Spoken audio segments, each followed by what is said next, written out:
नमस्कार, आप देख रहे हैं न्यूज़ 127 और मैं पीयूष चौहान। आज लेकर आया हूँ एक ख़ास बात जो आम जनता से जुड़ी है। कहीं ना कहीं बजट के बाद आम जनता त्रस्त नज़र आ रही है, जबकि सरकार बजट को लेकर अपनी वाहवाही लूटने में लगी हुई है। हमारे साथ सीए मोहन जी हैं, जो कि एक सीए ग्रुप भी चलाते हैं और बहुत सारे जो सीए हैं वो इनके अंडर काम भी करते हैं। आज उनसे बात करेंगे किस प्रकार आम जनता को बजट से राहत मिली है या कहीं ना कहीं उनकी जेब पर असर पड़ेगा, और साथ ही टैक्सेशन के बारे में बात करेंगे जो कि पब्लिक के लिए सही है या नहीं है, किस प्रकार के टैक्स कहां पर लग रहे हैं। बहुत बहुत स्वागत है आपका। सबसे पहले आपका न्यूज़ चैनल 127 का मैं धन्यवाद देना चाहूँगा कि आपने इस और एक कदम उठाया कि पब्लिक में बजट के प्रति क्या पब्लिक की भावनाएं हैं। तो मैं CA Girish Mohan, chairman Haridwar branch. हमारी हरिद्वार ब्रांच जो है ये 4 सिटीज़ को मिलके बनाई गई है, हरिद्वार, रुड़की, ऋषिकेश और कोटद्वार। तो इसमें हमारे लगभग 400 से ऊपर सीएस हैं और 400-500 हमारे स्टूडेंट्स हैं। और हम लोग जो है सीएस अपना जो है हरिद्वार ब्रांच की तरफ से अपना कार्य जो कर रहे हैं टैक्सेशन का, ऑडिट का। उसके अलावा हम लोग अभी पीछे हमने सीए सप्ताह भी मनाया। हम लोग अपना जो है हम चाहते हैं कि भाई सीए खाली इसी फील्ड में ना रह के एक समाज सेवा भी करे और एक उसके लिए भी जाना जाए कि सीए और भी कार्य कर सकता है। तो इसी उसके ऊपर हमने जो है 7 दिन सीए सप्ताह भी मनाया था और अलग अलग activities, blood donation camp, tree plantation, बच्चों को किताबों का वितरण इत्यादि किया गया। तो अभी हालांकि जैसा आज का विषय जो है आपका बजट के ऊपर है, तो जब भी बजट आता है तो सबकी लोगों की, हर एक वर्ग की अपनी अपनी अपेक्षाएं होती हैं बजट से। तो आम आदमी की अपेक्षा होती है कि टैक्स कम से कम मिले, सामान सस्ता हो जाए। लेकिन क्या है, सरकार को उसका संतुलन बना के चलना पड़ता है। सरकार को जो भी पैसा टैक्सेस से इकट्ठा होता है या जो भी इनडायरेक्ट टैक्सेस से इकट्ठा होता है, वो सारा जो पैसा है उसको अपना, जैसे रक्षा का बजट है, एग्रीकल्चर का है, एम्प्लॉयमेंट क्रिएट करनी है, इंफ्रास्ट्रक्चर है, तो उन सब में ये बजट जितना भी होता है सारा उनमें डिस्ट्रीब्यूट होता है। तो अलग अलग सेगमेंट को लेकर चलते हैं ताकि सभी सेगमेंट को वो कम से कम एटलीस्ट टैक्स आए और मैक्सिमम टैक्स वो जनरेट कर पाएँ, और ताकि वो जितने भी सेगमेंट हैं उनका फुलफ़िल कर सकें जितनी भी रिक्वायरमेंट है। वित्तीय घाटा ज़्यादा नहीं होना चाहिए, क्योंकि अगर वो होता है, वित्तीय घाटा ज़्यादा होता है, तो उससे भी देश पे असर होता है, देश की इकोनॉमिक ग्रोथ पे। तो अभी जो हमारा है, अगर देखो हम अपना निजी स्वार्थ देखेंगे तो हमें लगेगा कि बजट से हमें कुछ ज़्यादा हासिल नहीं हुआ। लेकिन अगर हम देश हित पे चलते हैं तो उसके लिए मोदी सरकार देश को अपना जो है विकसित भारत का जो उनका नारा है उसके लिए सार्थक प्रयास कर रही है। और मैं डायरेक्ट टैक्सेस पे आपको बताना चाहूँगा जो मेजर चेंजेस आए हैं। उसमें सबसे पहले सैलरी क्लास के लिए स्टैंडर्ड डिडक्शन जो है 50,000 रुपये हुआ करती थी, अब उसे इस साल बढ़ा के 75,000 कर दिया है, तो थोड़ा रिलीफ उनको दिया गया है। फैमिली पेंशन जो है वो पहले 15,000 रुपये उसमें स्टैंडर्ड डिडक्शन थी, अब उसे 25,000 कर दिया गया है, तो उसमें भी थोड़ी सी राहत दी गई है। जो अभी हमारा न्यू टैक्स रिजाइम चल रहा है उसमें भी थोड़ा सा उन्होंने स्लैब में इंक्रीमेंट किया है। पहले 3 से 6 लाख में 5% था, अब उन्होंने 3 से 7 लाख में 5% कर दिया है। और उसके बाद 7 से 10 पे 10%, 10 से 12 में 15% और 12 से ऊपर अपना 12 से 15 के बीच में 20%। तो थोड़ा सा राहत देने की कोशिश वहाँ पे दी गई है। दूसरा कैपिटल गेन टैक्स जो था, वो कैपिटल गेन टैक्स 2 तरह के, एक तो जैसे शेयर मार्केट, म्यूचुअल फंड्स वगैरह पे होता था, तो उस पर तो बढ़ाया गया है जैसे जो। लेकिन उसमें एक चीज़ अच्छी करी गई है कि जो हमारा पीरियड ऑफ होल्डिंग था, पहले हमारा 3 साल माना जाता था, तो अब जो शॉर्ट टर्म वाला है वो 12 महीने के अंदर अगर आप बेच देते हैं तो वो शॉर्ट टर्म माना जाएगा, और जो लॉन्ग टर्म है वो 12 महीने के ऊपर ही आपको लॉन्ग टर्म का फैसिलिटी मिलेगी। कहीं ना कहीं शॉर्ट टर्म अगर वो रहेगा तो उसमें बेनिफिट उसको मिल सकता है। हाँ जी, तो उसको वो बेनिफिट मिलेगा। और जो लॉन्ग टर्म हमारा जो प्रॉपर्टीज़ पे और जो एसेट्स पे हमारा जो सेल पे था वो 20% टैक्स था, तो वो सरकार ने कम करके 12.5% किया है। तो कई जगह पे उसका लाभ भी मिलेगा, कई जगह में थोड़ा सा दिक्कत भी आ रही है, लोगों को हानि भी होगी उसमें, क्योंकि जो इंडेक्सिंग का बेनिफिट था वो ख़त्म कर दिया गया था। लेकिन कल ही अभी कुछ न्यूज़ चैनल्स में उस चीज़ को, क्योंकि लोगों ने काफ़ी रिप्रेजेंटेशन दिया है जिससे हाउसिंग सेक्टर को काफ़ी इसका ड्रॉबैक मिला था, इसको जो है हानि मिल रही थी, तो लोगों ने इस पर रिप्रेजेंटेशन दिया।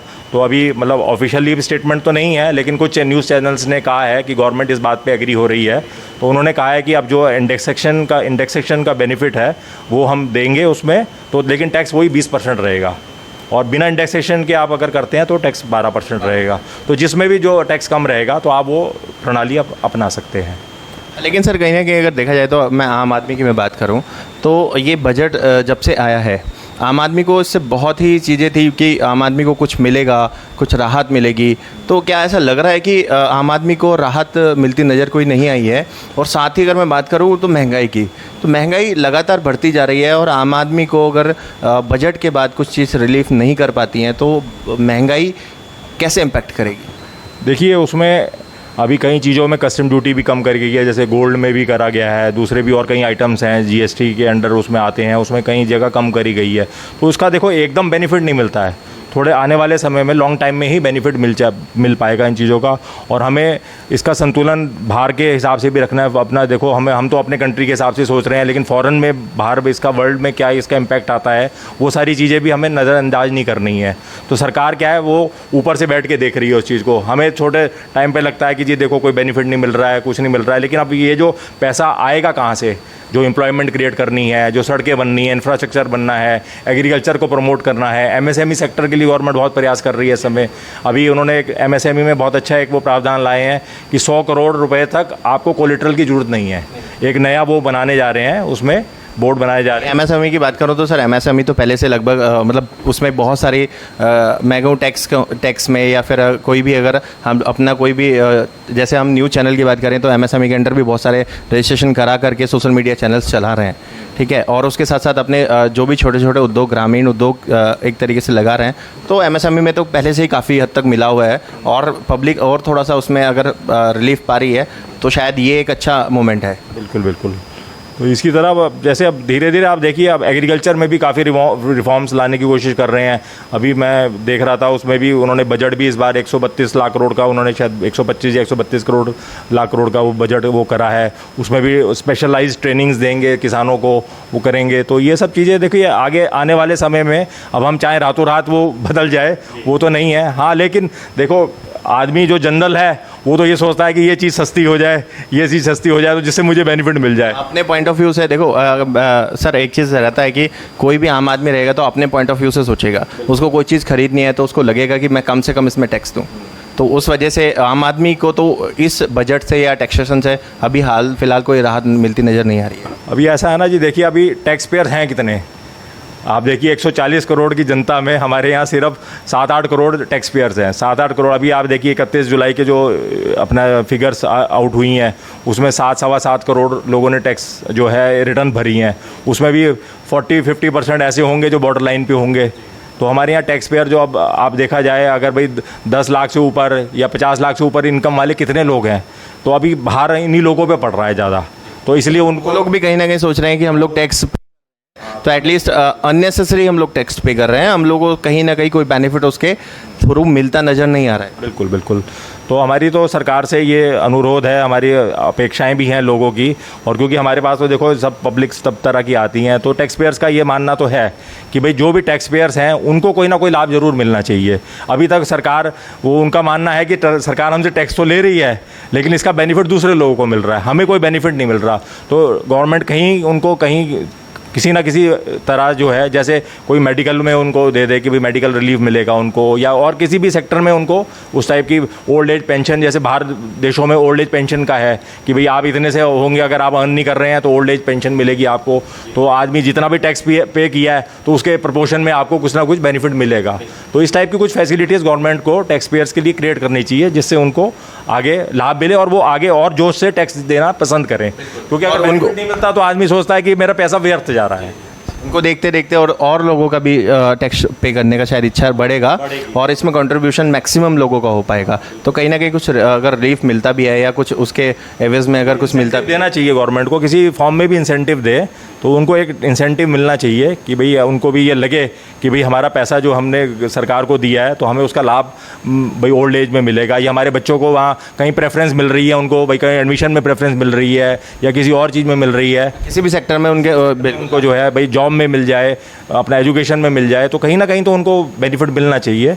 तो ये थोड़ा सा गवर्नमेंट को इस बारे में भी सोचना चाहिए कि भाई वो पॉलिसीज़ गवर्नमेंट की ऐसी चल जाती हैं कि जो अननेसेसरी मतलब लगती है लोगों को, जो टैक्स पे करते हैं। अगर मैं खुद की बात करूं, सपोज़ कि मैं अगर 10 लाख का टैक्स पे कर रहा हूं, तो या 20 लाख का मैं पे कर रहा हूं, तो मेरे को लगता है कि एक आदमी मेरे ही साथ रहने वाला है और उसको खाना भी फ्री मिल रहा है, उसको आना जाना भी कहीं का फ्री मिल रहा है, तो गवर्नमेंट और वो टैक्स में उसका 1 रुपया भी वो पे नहीं कर रहा है। तो मेरे माइंड में वो चीज़ आती है। तो आम जनता इस और ज़्यादा सोच रही है कि मैं टैक्स पे कर रहा हूँ, मेरे को रिलीफ उससे कुछ नहीं मिल रहा है, मेरे को कोई बेनिफिट नहीं मिल रहा है, लेकिन मेरी ही जस्ट बगल में रहने वाला कोई जन है, वो टैक्स पे भी नहीं कर रहा है और 100% उसको बेनिफिट गवर्नमेंट से मिल रहा है। तो इन चीज़ों में कोई चेंजेस होना है। बिल्कुल सही कहा आपने कि देखो, जो भी गवर्नमेंट जो फ्रीबीज बांट रही है, इसके बारे में पुनर्विचार करने की ज़रूरत है आज के समय में। क्योंकि आजकल क्या है कि भाई आप सबको फ्री दोगे तो एक तो वो काम करेंगे नहीं भाई, जब जिसको फ्री मिल रहा है, खाना भी मिल रहा है फ्री, रहने को भी फ्री मिल रहा है, तो वो कौन काम करना चाहेगा। तो इसलिए हमारे को कुछ ऐसा पॉलिसी बनानी चाहिए कि जिससे हम उनको मेन उसमें स्ट्रीम में लाएँ, वो काम भी करें और उनको उसके हिसाब से फिर उनको एम्प्लॉयमेंट जनरेट करें और उनको उसके हिसाब से उनको आर्थिक सहायता मिले। लेकिन अगर हम फ्री देते रहेंगे तो फिर उसका कोई लाभ वो हम सरकार को भी नहीं मिलेगा और जो टैक्स पेयर है वो नाराज़ होंगे ही इस बारे में, और वो लोग भी काम नहीं करेंगे। कहीं ना कहीं इसका इम्पैक्ट ओवरऑल गवर्नमेंट पे ही पड़ता है, क्योंकि एक टैक्स पे करने वाला जन टैक्स पे कर रहा है, लेकिन जो दूसरा नहीं पे कर रहा है उसको बेनिफिट मिलता जा रहा है। तो एटलीस्ट कहीं ना कहीं 1 बार 2 बार 3 बार 4 बार पे करेगा, उसके बाद मन में ये चीज़ आएगी। और आज के सिनेरियो में देखा जाए तो ये चीज़ें मैक्सिमम बढ़ती जा रही हैं, डे टू डे बढ़ती जा रही हैं। तो गवर्नमेंट को लगता है कि शायद इस पर कोई मतलब कुछ ना कोई एक कदम उठाना चाहिए। बिल्कुल इस पर कोई ठोस कदम उठाना चाहिए। और अब थोड़ा ये जो टैक्स पेयर्स हैं उनके मन में भी इस बारे में आशंकाएं आ रही हैं कि भाई हमारा जो पैसा है वो सारा हमारा जो है गवर्नमेंट ऐसे बांट रही है, तो वो थोड़ा सा गवर्नमेंट को उसका पुनर्विचार करना चाहिए उसके। और मेन तो ये है कि उनको भी बेनिफिट मिले और गवर्नमेंट एम्प्लॉयमेंट जनरेट करे, गवर्नमेंट उनको इस तरह मेन स्ट्रीम में लाए जिससे कि वो लोग काम करें और तब उनको उस चीज़ का लाभ मिले। खाने पीने की चीज़ों पर भी अगर गवर्नमेंट टैक्स लगाने लगी और टैक्स वो डे पर डे या मैं कहूँ ईयर बाय ईयर वो बढ़ने लगा, तो आम आदमी की जेब तो लगातार कटती चली जा रही है। देखिए वो इसलिए है क्योंकि अब डेफिशिएट तो गवर्नमेंट को पूरा करना पड़ेगा। अब डेफिशिएट कहाँ से पूरा करेगी गवर्नमेंट, टैक्स पेयर उतने ही है। या तो कोई जनरल ऐसा चीज़ करनी चाहिए कि भाई ज़्यादा से ज़्यादा लोग टैक्स स्ट्रक्चर में आएँ उसमें, तो वो ज़्यादा से ज़्यादा टैक्स कलेक्शन होगी तो रेट्स भी कम होंगे और आम आदमी को उसका बेनिफिट भी मिलेगा। तो देखिए लगातार टैक्स के ऊपर भी चर्चा हुई है, आम आदमी के ऊपर भी चर्चा हुई है और बजट को लेकर भी कई बातें निकल कर सामने आई हैं। तो सरकार को कहीं ना कहीं एक पॉलिसी इस तरीके की जनरेट करनी होगी जिससे कि जो टैक्स पेयर हैं उनको भविष्य में कोई बेनिफिट मिले या फिर मैक्सिमम कलेक्शन ऑफ टैक्स आए, उसके लिए कोई पॉलिसी एक तैयार करनी पड़ेगी। तो हमारे साथ मोहन जी थे जो सीए हैं और बहुत ही अच्छे तरीके से सिंपल शब्दों में आम आदमी के लिए उन्होंने समझाया किस तरीके से टैक्स में क्या क्या चेंजेस हुए हैं, क्या क्या बेनिफिट्स आए हैं। रिसेंट जुलाई तक का डाटा उन्होंने दिया है।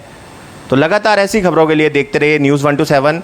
आपके साथ फिर एक बार नए विषय को लेकर, नए मुद्दे को लेकर जनता के बीच हम पहुंचेंगे। बहुत बहुत धन्यवाद।